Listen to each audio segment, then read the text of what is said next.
We had a great video suggestion that came from the comments. It was requested that I give some tips on looking for jobs that might be more suitable for people living with bipolar disorder. When I was younger, I switched jobs a lot. Some of them were very conducive to my diagnosis, while other jobs were a downright toxic mess. If we spend 8 hours a day at our job and we work until we're 65, that's about 22 years of time spent on the job. 22 years!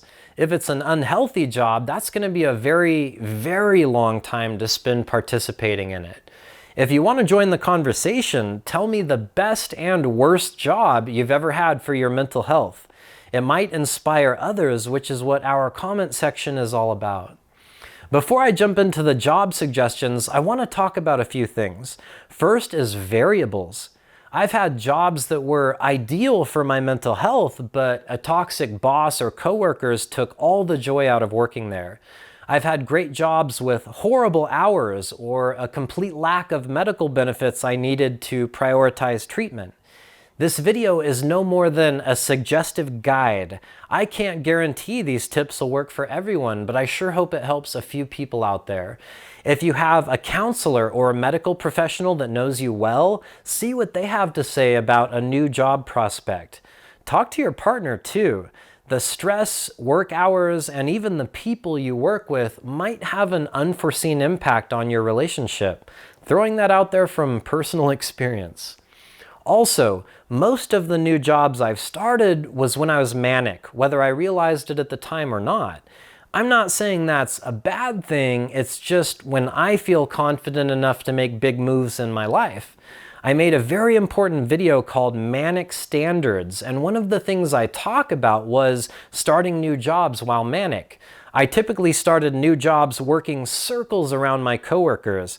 Got lots of accolades, even promotions from supervisors, but eventually I couldn't keep up that manic momentum. My productivity, attitude, and motivation would eventually change with my moods. People noticed. Bosses noticed. When it wasn't fun anymore, I'd quit, sometimes without any notice.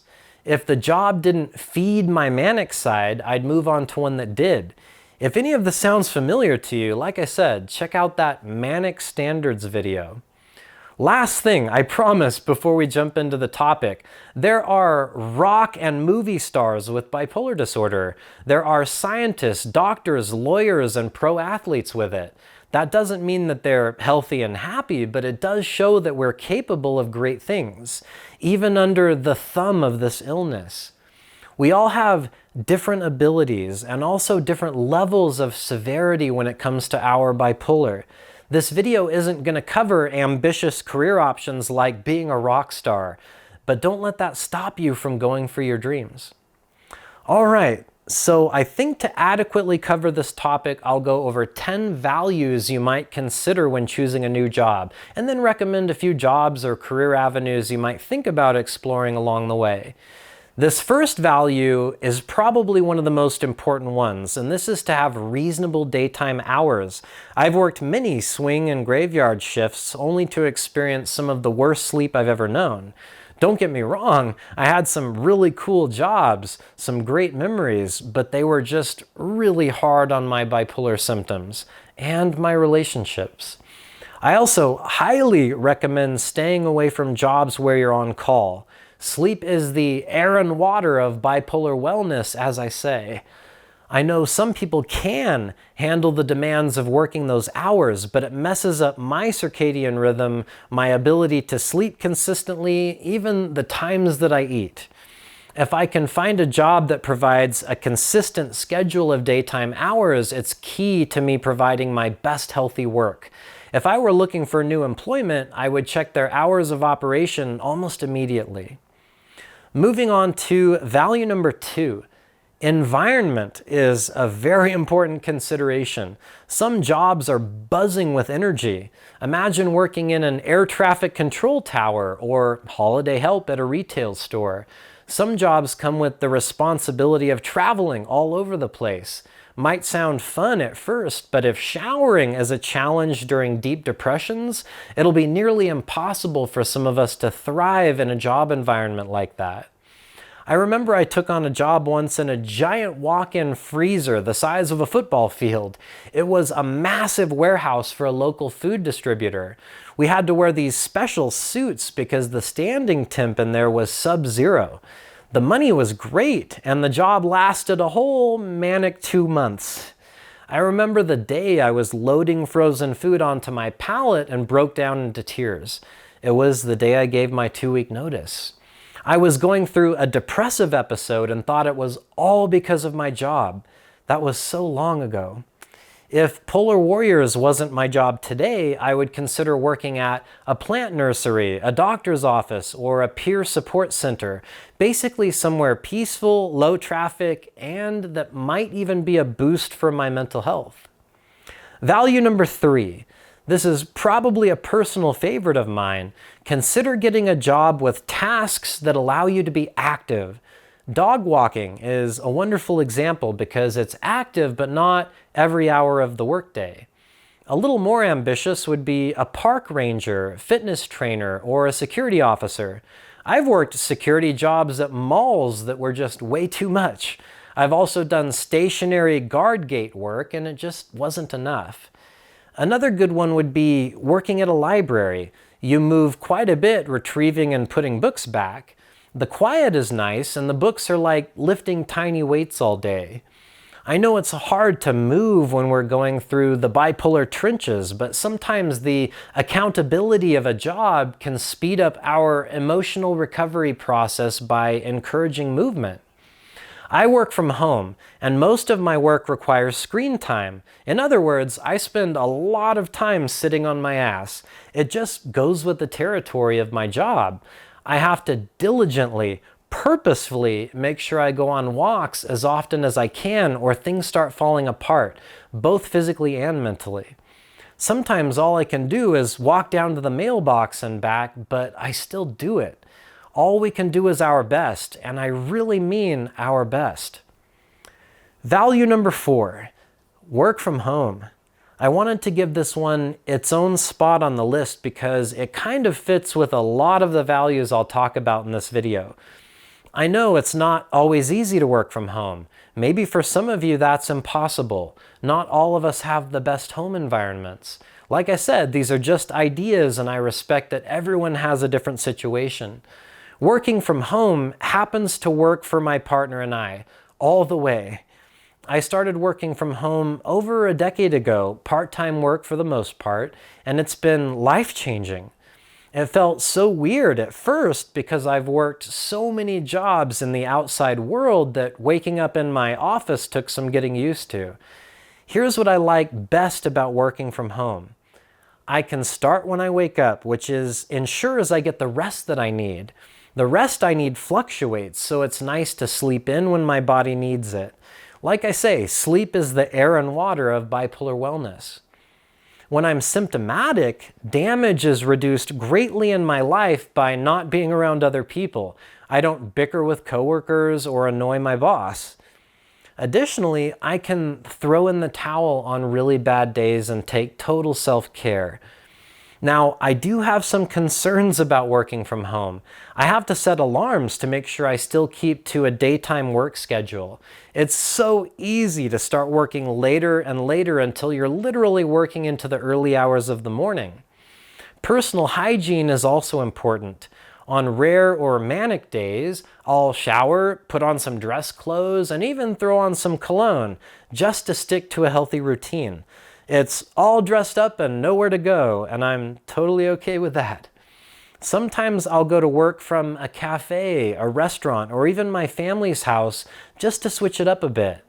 I also have to make sure I take breaks and move.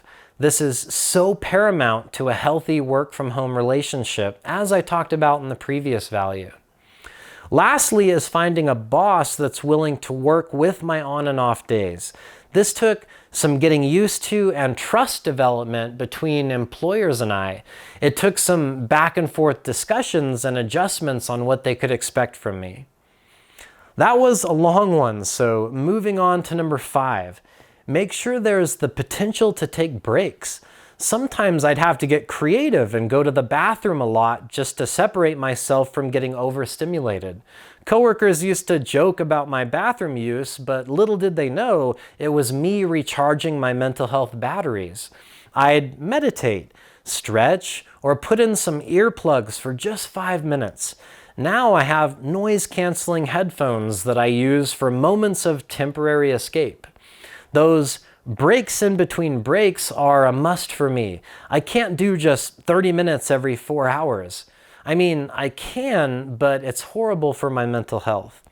I've actually found that I'm way more productive if I take enough breaks.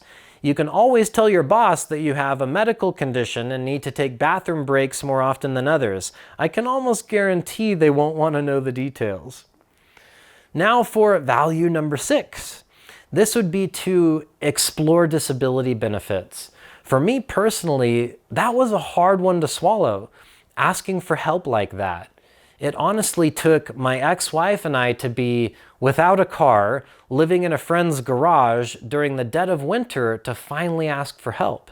Applying for disability benefits and finally being approved was life-changing at the time. It allowed me to at least pay for shelter and basic food needs. It allowed me access to medical benefits which provided my life-saving drugs. Once my basic needs weren't in jeopardy, I had the space to figure out what was next for my life. I'm so grateful for that. I taught myself web design, video editing, and some graphic design in those first few years after getting my own place again. Many of these things helped lay the foundation for starting Polar Warriors. I didn't want to waste the gift I was given because not all countries have programs like this for its citizens. Moving along to tip number 7, stay away from jobs that feed your addictions. Working at a casino got me and kept me smoking cigarettes the whole time I worked there. And thank goodness I never got into gambling. That's a big issue for a lot of us mania chasers out there. Working at a bar, a nightclub, or a restaurant can sometimes expose us to people or things that don't improve our mental well-being. Working at the mall or other retail stores, if we have spending issues, can contribute to problems. I've said yes to quite a few jobs before because they were literally a means to an end. Even said yes to a retail management job just to get a discount on shoes. That being said, take a deeper examination into the motivations behind the excitement of a new job. Value number 8. Do something meaningful that gives you a sense of purpose. I've always followed my passions. I've turned lots of hobbies into careers and made very little money doing so. It's been a blessing and a curse. Having a sense of purpose in life, or spark as I call it, has gotten me through some very hard times. The bad side is I've burnt out on many of my passions, including my lifelong love of teaching karate. Before I even had the idea of starting Polar Warriors, I had someone give me some advice that I'll never forget. I was talking to one of my old students about how my desire to teach karate died, and I was depressed about that. They said, sit down and go through all of the jobs you've ever had. Think about which specific qualities attracted you to each job in the first place.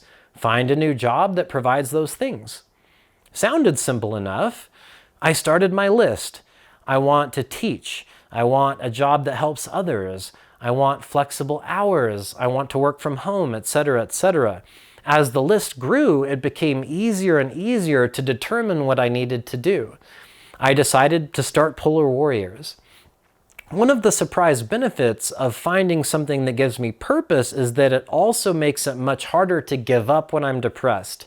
No matter how depressed I get, I understand how important Polar Warriors is to so many people. That accountability has kept me from doing some dark things. Value number 9. Consider working behind the scenes. There's front-end jobs that require working with the general public, and there's back-end jobs like bookkeeping or web design that give you space from people. You can still be part of something big while avoiding the frontline stress. I've always been an extrovert, so when manic, I gravitate towards jobs working directly with people. The energy that it takes to interact with others is incredible. When I'm not well, those interactions can get really toxic. I've always had to ask myself, will I still be able to do this if I'm at my worst? We've made it to number 10, and I know this video is getting long. Important topics tend to do that. The last one is about testing the waters before we jump in. Consider taking a step back before the leap forward. You can do this by volunteering, interning, or taking an interest-based class at the local junior college. I wanted to become a psychologist for a minute, but after taking psychology classes at the local junior college, I realized that I didn't want to spend 10 years in school just to sit in an office and help people with their problems. I got really into lock picking and thought it would be cool to be a locksmith. I designed a website for one, and in exchange for showing me the ropes of the business, I quickly realized that it just wasn't for me. If I didn't test the waters, I could have invested so much time and resources into something that becomes another source of regret. Take your time so you can make sure the job is aligned with your personal values, your abilities, and the needs of your health. Now for just a couple closing notes. If you're on the hypomanic side and looking for new employment, remember that analogy I gave about spending 22 years of your life at a job. Finding a new job is right up there with finding a new relationship or moving. It's major. If you approach these things with haste, you could get into a situation that becomes the catalyst for a mental health breakdown.